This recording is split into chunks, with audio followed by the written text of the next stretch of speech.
Introduce my self. मेरा नाम आपको पता है, सोनू शर्मा, और बेसिकली मैं हरियाणा में एक जगह है फरीदाबाद, वहां से बिलोंग करता हूं। 98 में ग्रेजुएशन हुआ और 98 में ग्रेजुएशन करने के बाद 2001 से फाइनेंशियल जर्नी शुरू हुई, जिसको कहते हैं कि पैसा कमाने का जो हेरफेर होता है उसमें अपन लोग पड़ गए। और जो बहुत अच्छा इंट्रोडक्शन है मेरा वो मैं ज़रूर आपको देना चाहता हूं, क्योंकि आजकल के टाइम में इस कोविड-19 के जो माहौल में डिप्रेशन एक बहुत बड़ा प्रॉब्लम है, और डिप्रेशन के कारण आज बहुत सारे इश्यूज हैं। अभी कल ही मेरा एक फ्रेंड है, उसके 19 साल के लड़के ने सुसाइड किया है। Just he was 19 year of age. तो बहुत कंसर्न है आजकल डिप्रेशन का, राइट। और कोविड-19 में कुछ ज़्यादा ही हो गया है। तो मैं आपको अपने थोड़ा सा जर्नी, अगर आप मेरा सुन लेंगे, समझ लेंगे, तो ज़िंदगी में कभी ऐसा भाव आपका मन में आएगा नहीं कि हम कुछ ऐसा एक्टिविटी परफॉर्म करें। मैं 11th में स्कूल में फेल हो गया था। तो पहले तो मैं आपको अपनी जर्नी बता दूं, राइट। तो 11th में फेल होने के बाद मैं फर्स्ट ईयर में दोबारा फेल हुआ, और पढ़ाई लिखाई में मैं बहुत शानदार था। 12 के 12 साल जिस स्कूल में मैं पढ़ता था, आपको बहुत इंटरेस्टिंग कहानी सुनाता हूं मैं आजकल, जो मैं अक्सर अपने पिछले कुछ सालों में ज़रूर सुनाता आया हूं अपनी ऑडियंस को। मैम, आपको भी जान के बहुत हैरानी होगी कि मैं 12 के 12 साल एक ही स्कूल का विद्यार्थी था। फ्रॉम फर्स्ट टू 12th मैंने स्कूल चेंज ही नहीं किया, क्योंकि ज़रूरत ही नहीं लगी। पता था कि कहीं भी नहीं पढ़ना है तो स्कूल चेंज करने का क्या ज़रूरत है। और हमारे पिताजी हमको बोलते थे कि ज़िंदगी में तो कुछ नहीं करेगा, और हम पिताजी को मजाक मजाक में बोलते थे कि जो कुछ नहीं करते वो कमाल करते हैं एक दिन। तो मैं 12 के 12 साल एक ही स्कूल में था। मेरे स्कूल का नाम था दयानंद पब्लिक स्कूल, और मेरे स्कूल में एक बड़ा अजीब सा कॉम्बिनेशन था, एक अलग संयोग था। और वो संयोग ये था कि 12 के 12 साल मेरा एक फ्रेंड है, वो भी वोडाफोन में है, और वो 12 के 12 साल, आपको जान के बड़ी हैरानी होगी कि वो फर्स्ट आया। मतलब कोई माइका लाल ऐसा नहीं था जो उसकी कुर्सी छीन सके। उस फेविकॉल का जो मजबूत जोड़ है ना, वो उस पर बिल्कुल लागू होता था। वो हमेशा 12 के 12 साल फर्स्ट आया। और आपको जान के बहुत हैरानी होगी, एक और लड़का था, उसका नाम भी आपको बता देता हूं, उसका नाम शरद है, वो HP में काम करता है। वो 12 के 12 साल सेकंड आया। आपको ऐसा कॉम्बिनेशन डेडली कभी देखने को मिलेगा नहीं कि एक लड़का 12 के 12 साल स्टिक है फर्स्ट पे, और दूसरा 12 के 12 साल सेकंड आया। थर्ड फोर्थ फिफ्थ के लिए कंपटीशन होता था, कभी कोई ऊपर कभी कोई नीचे। और सबसे ज्यादा खुश हम थे कि हमें कोई टेंशन नहीं थी, क्योंकि 40 बच्चों की क्लास में अपन 36, 37, 38 थे। तो अपन को कोई टेंशन नहीं थी, कोई कंपटीशन ही नहीं था हमारा। तो वो 12 के 12 साल फर्स्ट और सेकंड आते रहे, और हम 12 के 12 साल 35वां, 36वां, 37वां, 38वां हमारा रैंक था। तो अश्मिता, प्रॉब्लम उनके फर्स्ट आने में नहीं थी। अपने को प्रॉब्लम तब होती थी जब असेंबली में उनको रिकॉग्नाइज किया जाता था। असेंबली होता था उस जमाने के अंदर, जो फर्स्ट आता था उसको कुछ लंच बॉक्स टाइप गिफ्ट मिलता था। आपको भी मिला होगा स्कूल में, अगर आप फर्स्ट आए होंगे। देख के तो आपको लगता नहीं कि आए होंगे, चलो कोई बात नहीं। मेरी तरह लग रहे हैं सारे के सारे, राइट। और जो ताली बजा रहे हैं ये बिल्कुल मेरे से इत्तेफाक रखते हैं कि बिल्कुल ठीक कह रहे हो भैया, हम तो 33 नंबर वाले बच्चे हैं। 33 मार्क्स बड़ी मुश्किल से आते थे हमारे। तो आपको लग रहा होगा कि हमारे मतलब का आदमी आज हमसे टकरा रहा है, राइट। अब तक तो अश्मिता जी है फाय फाय अंग्रेजी बोल रही थी, ये प्योर हिंदी का आदमी आया कोई। तो अपने को प्रॉब्लम तब होती थी जब असेंबली में उनको रिकॉग्नाइज किया जाता था। तो जब फर्स्ट व्यक्ति जिसको फर्स्ट आता था वो जब स्टेज पर जाता था अपना प्राइज लेने के लिए, तो हमारा रोल शुरू होता था। और हमारा रोल यह था कि हमको ताली बजानी होती थी। जो सेकंड जाता था उसके लिए भी हमारा रोल यह था कि हमको ताली बजानी पड़ती थी। तो 12 के 12 साल हमारे जिंदगी में सबसे बड़ा टॉर्चर के थे कि वो जब इनाम लेने जा रहे हैं और हम तालियां बजा रहे हैं। हमारे बिना भी असेंबली पूरी नहीं थी यार। तो हमने आखिर में जब 12वीं क्लास हमने पास करी बड़ी मुश्किल से, तो ईश्वर को ऊपर देखकर बोला कि हे प्रभु, कितनी तकलीफ दे रहा है हमको, 12 साल से तालियां बजवा रहा है, ये कोई जीवन है। तो ऊपर से एक आकाशवाणी हुई कि तू चिंता मत कर, ये तालियां सेव कर रहे हैं, एक दिन सूद समेत लौटा देंगे। तो वो लौटाई जा रही हैं पिछले करीब पिछले 10, 12, 15 बरस से।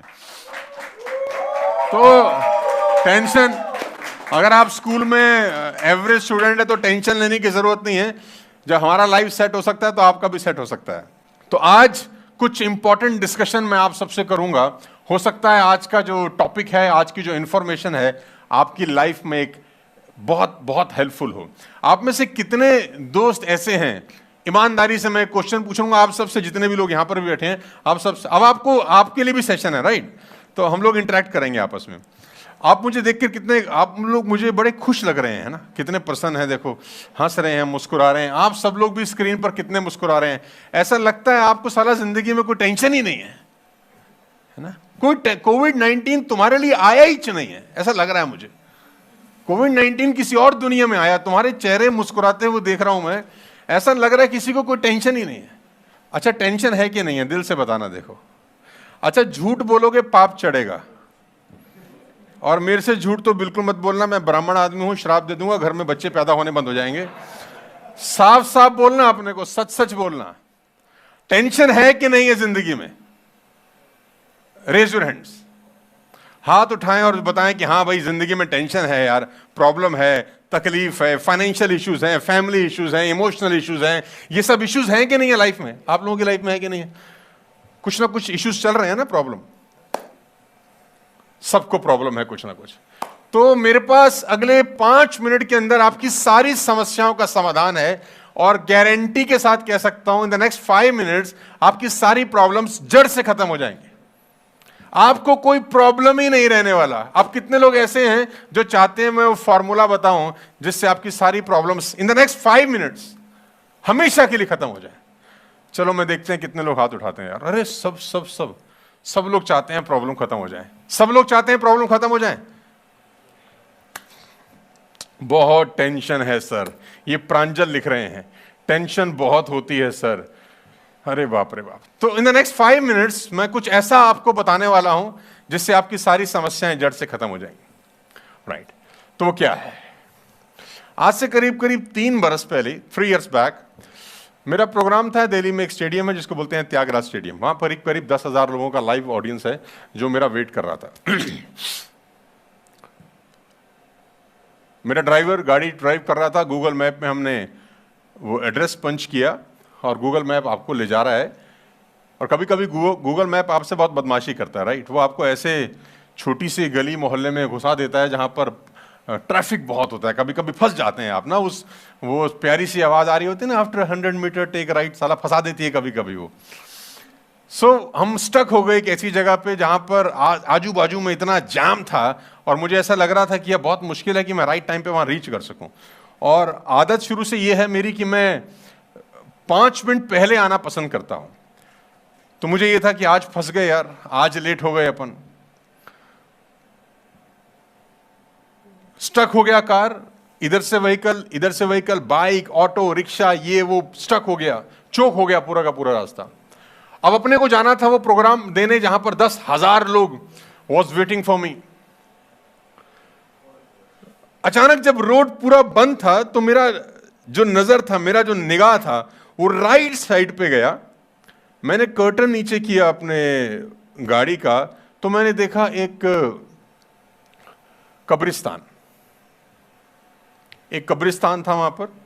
ईसाइयों का शायद कब्रिस्तान रहा होगा। तो मैंने अगर ध्यान से देखा तो करीब करीब 40-50 कब्र रही होंगी वहां पर। अप्रॉक्सीमेटली 40-50 कब्र थी वहां पर। और उससे पहले तो मैं अपने ड्राइवर को बहुत डांट रहा था कि यार तू कौन से रास्ते से ले गया, इतनी टेंशन हो रही है, इतनी परेशान हो रही है। लेकिन जैसे ही वो मैंने कब्र देखी, पता नहीं मेरे माइंड में क्या थॉट आया अगले 2-3 मिनट, और मैं मुस्कुराने लग गया और हंसने लग गया। और मैंने उसको बोला, अशोक कोई टेंशन नहीं है, अब आराम से गाड़ी चला। उसने बोला, अचानक ट्रांसफॉर्मेशन कैसे हो गया? अभी तो बहुत गुस्सा कर रहे थे और अभी अचानक आपका मूड बड़ा स्विंग हो गया, बिल्कुल ऐसा क्या देख लिया? तो कब्रें ही तो हैं। तो मैंने कहा बहुत कुछ सीखने को मिल गया। और मैं आपको बताना चाहता हूं, जिन जिन लोगों को जिंदगी में टेंशन है, एक बात समझ में आ गई कि ये 40-50 लोग इस दुनिया में ऐसे हैं जिनको कोई समस्या नहीं है। अब आप में से कितने लोग चाहते हैं कि आपकी समस्या खत्म हो जाए? Now raise your hand.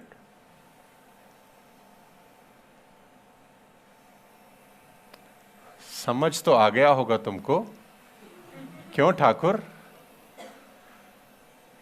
वही लोग इस दुनिया में हैं जिनको समस्या नहीं है, जो लोग इस दुनिया में नहीं है। अब आप चाहते हैं कि प्रॉब्लम खत्म हो? कम ऑन, अभी भी चाहते हैं प्रॉब्लम खत्म हो? नहीं, problem are the sign of life. जब तक आप और मैं जिंदा रहेंगे प्रॉब्लम है। प्रॉब्लम का मतलब ही यही है कि आप और मैं अभी जिंदा हैं। तो प्रॉब्लम रहनी चाहिए कि नहीं? क्योंकि जो लेट गए हैं ना 4 फीट नीचे, आप मिट्टी हटाइए, उसको खींच के चांटा मारिए, उसको तकलीफ होगा क्या? उसको लात मारिए, उसको बोल दिए तेरा माल डूब गया सारा, उसको कोई प्रॉब्लम? तो आप चाहते हैं आपके साथ ऐसा हो?